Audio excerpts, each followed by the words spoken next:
But what I wanted to do is I kind of want to go out on a little bit of a lighter note, and I wanted to touch on the conferences, and I want to talk about that just a little bit. And first of all, what I'm showing here is Karen B finally, came out with her video, kind of showing the highlights in, Raleigh and everything that went on. But the reason that I brought this up is because I've seen so much criticism of the conferences and what's going on with it. And of course, as many of you know, there are several more conferences coming up. In fact, the one is coming up in the UK in a few months. We've got one in Australia. I believe that Jaron is definitely going to in a couple of months. And then, of course, we have another one, the big one that's coming up in November in Denver, that we are anticipating is likely going to be 3 times the size of the one in Raleigh. And so I was watching, I think it was on Jamie Brown's channel, they had Gary John on, and he was, talking about, how he's putting together the conference. And a lot of the criticism seems to be, as typical, is that, why should I pay $100 or $200 or anything like that to go to a conference when I can watch these people, on YouTube or anything like that? Or they take the position that, oh, so what are you going to do? You're going to release all the good flat earth information, so we have to pay for it at the conference? And of course, the answer to that is, don't be ridiculous. No, that's not it at all. Like we said before the conference was going on, this is about socializing. Okay? Why would people pay a couple $100? Well, I don't know. I've done it so many times with conspiracy theories. I mean, I went to the Secrets Conference all the time, spent anywhere between $200 and $300. And when I got VIP, it was over $300, to be able to go there and not only see my favorite presenters speak in person, but also to be able to meet them.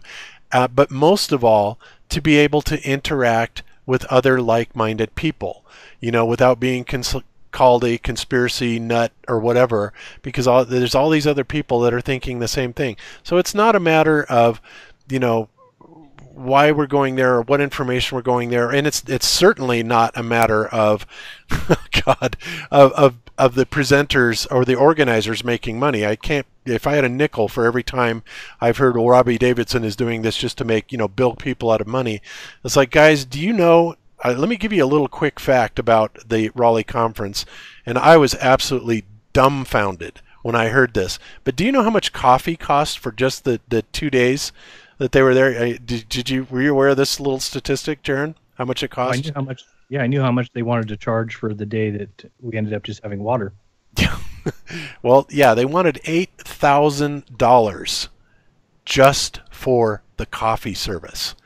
And you can't, it's not like you have a choice, like you can bring somebody else in, another coffee vendor, or do it yourself. No. The hotel, you have to get it from the hotel, right?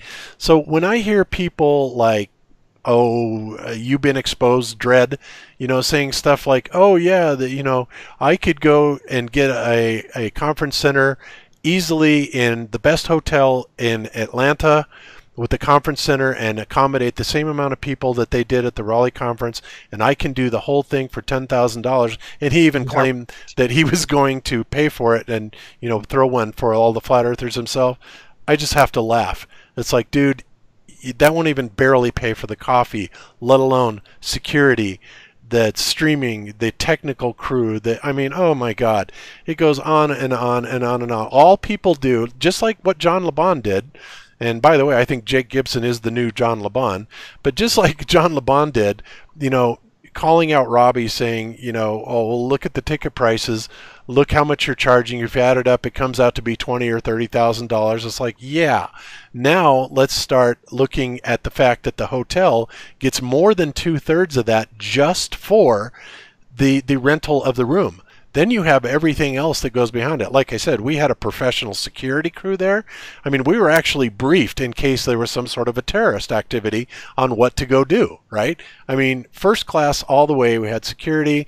We had, the coffee, all kinds of stuff. And the costs are absolutely insane. But you know what? And Robbie, of course, ran the risk of having to, possibly losing money. And I think honestly he's going to. For example, the price to ship the flatties to people, and he's still trying to figure out a better way to do this, but to be able to ship a flatty, for example, from his house in Canada to the UK, it's $100. It's right around $100 shipping to be able to do that. I can't believe that, frankly, but in a way I can, because when I shipped when I ship things here in the United States, like a computer system, like your computer system, Darren, it cost me $100 just to ship that stupid thing, right? Right. So I mean, hey, it's not stupid. It's really cool. I know, it's a great. I hope it's still a great computer. I love it. Yeah.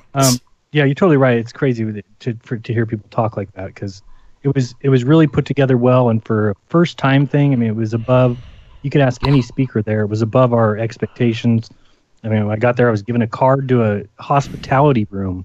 Like, what is this? Like, oh, it's a room where the speakers can go. We're going to have a meeting tonight, but you can go there anytime you want. There's sodas. And I mean, there's just like things you would never expect. It was really put together well. And the way I look at it too, if you don't think it's a good expenditure of your money, then don't go. I mean, I don't go to UFO conferences because it's not worth the expenditure of my money. Right. But if there was a conference I wanted to go to, then I'm going to go. I don't make videos telling people not to go to UFO conferences or not to go to this conference or that conference, because people can do whatever they want. So some of these criticisms just seem like, I don't know, somebody pissed in their Wheaties or something. Yeah, well, and a lot of it comes from, and in a way, I kind of get that it's a bummer for people without the money, that don't have the money to not be able to afford it. I get that, and it sucks. But the fact is, there's still a lot of people that do have the money, or they save up for it, or whatever. It's their treat. Some people have a lot more money than others, obviously, and it's unfortunate. But it's the people, obviously, that can't afford to go that seem to be making the biggest stink about, well, truth should be free. Well, the truth is free, but traveling and going to a 5-star hotel or a 4-star hotel and a 4-star banquet accommodations and 4-star restaurant service, all this stuff is expensive, right? And yep. Like I said, the best part of it was meeting the other people. I mean, as we look at these pictures from Karen, and I'm going to, one thing that I really want people to see is, and it's unfortunate that Eru isn't here today, but one of the highlights that I remember about this trip was after, I don't know if it was after Thursday or Friday night or Saturday night, whatever, but everybody was in the hotel bar, and Eru was there playing the guitar. And I had no idea that Eru could play the guitar. I mean, and so he's playing all these great songs that I'm sure that, are not real popular in this country, but Eru is such a smart guy. He just looked up the chord sequences on a smartphone. In fact, he was reading them off a smartphone, and everybody was just absolutely, loving it, listening to him play the guitar. So let me find that spot right here. This is so cool. But I mean, when he did this, this was absolutely, completely joyous, for us to be able to experience this with him. And it's just right. Let me actually get to that part, because I want to play that. We're almost there. This is actually in the bar. This is when it happened. And so, and here I am. I'm talking to Flat Earth vegans. And we go over here. Here we go. Let me unmute this.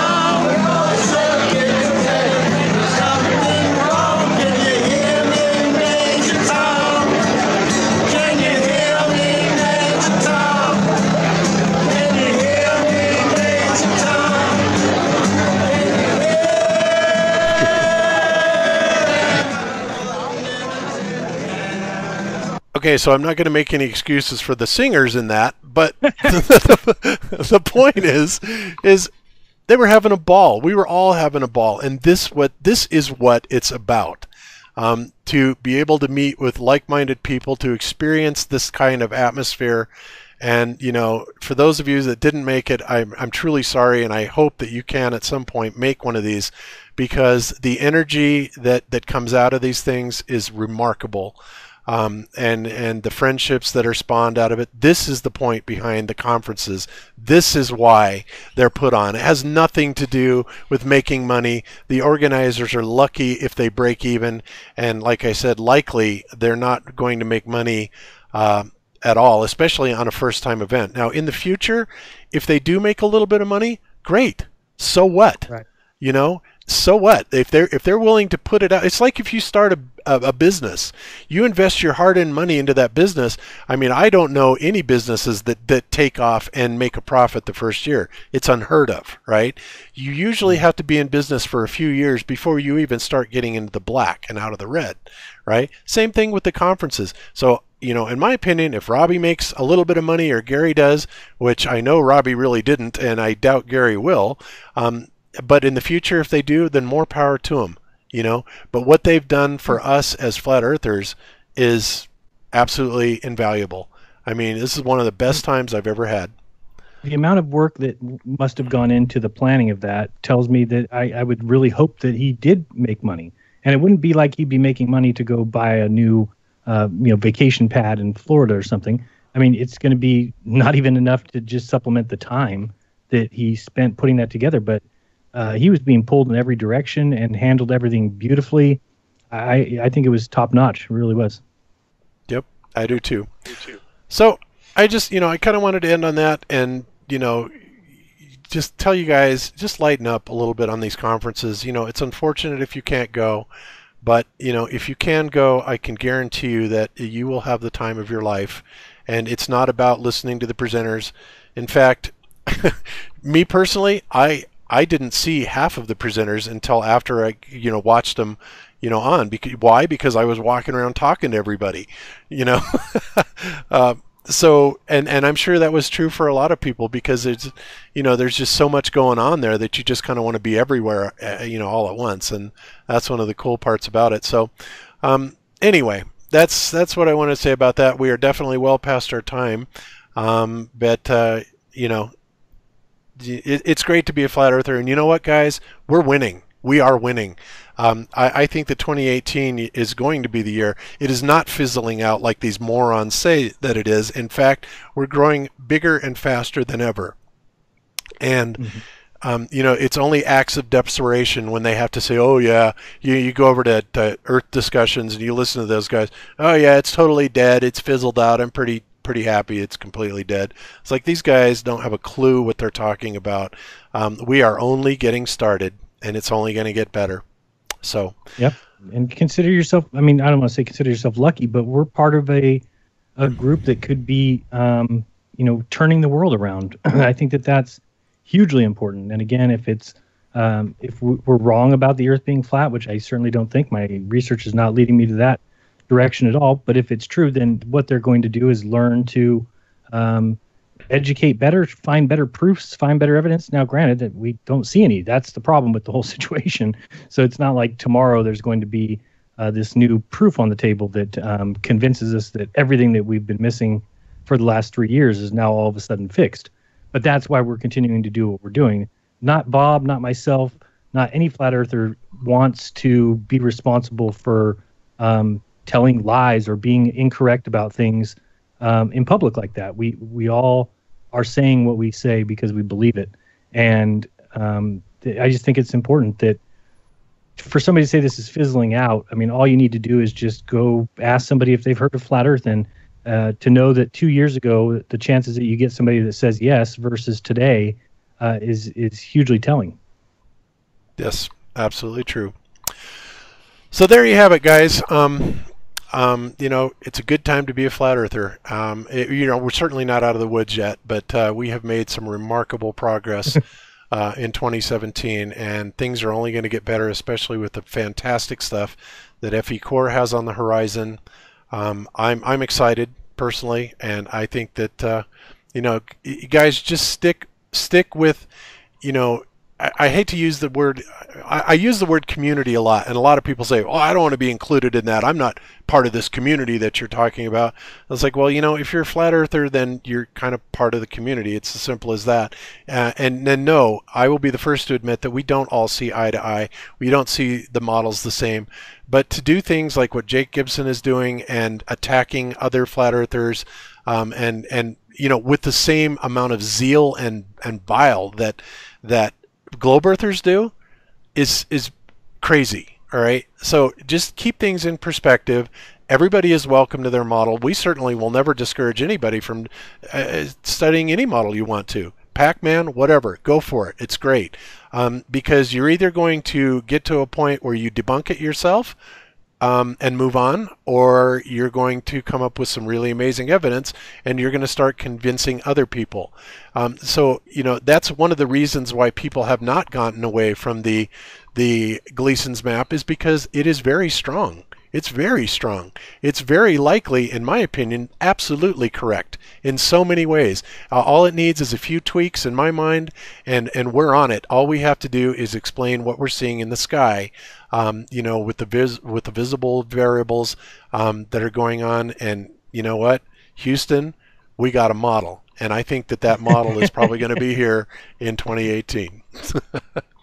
Yeah, no, I totally agree, Bob. That was well said, and I think so too. I think it's very close to being correct. If there's anything wrong with it, it might be simple as distances over a curved Earth. It may be not the same as what we're picturing on a flat Earth, and that may be where some of these errors are coming up in sizes. And so there's a lot to figure out, and the more people that are looking into it, you said it good either. I don't claim to be one of the top minds at all.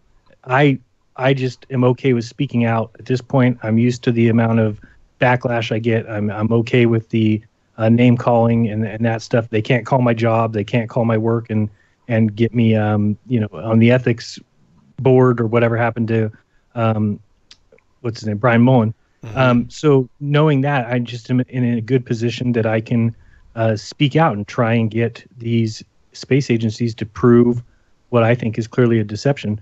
And that's all that I am. And I just hope that the more I speak, the more smart people will hear, and then they can do the smart work that I know that I'm not capable of doing. Some of the math stuff, some of the other stuff that these people are very smart. I admit that but they've also been trained pretty well in the lie.